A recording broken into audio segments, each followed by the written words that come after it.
Live from the world's capital markets, here are the latest financial headlines brought to you by News Factory.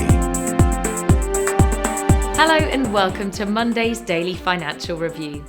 Here's what's making the headlines in the markets today. The dollar-yen price remained largely unchanged in the last session. The Williams indicator is giving a negative signal.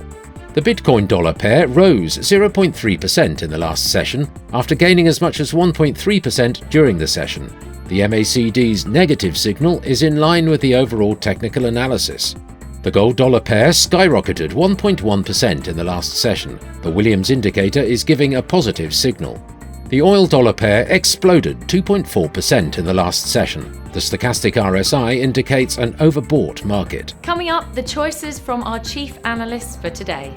India's imports of crude oil from Russia soared to a record 1.6 million barrels per day in February and is now higher than combined imports from traditional suppliers Iraq and Saudi Arabia. Germany is making slow progress in enforcing sanctions against Russian oligarchs and institutions.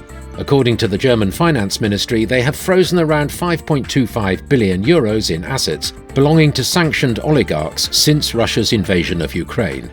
The US dollar ended last week sliding from a 2.5-month high versus the yen for its largest weekly loss since mid-January, against a basket of 6 major currencies as traders stepped back to gauge the path for Federal Reserve policy. Those were today's major economic events. And now, moving on to world financial headlines.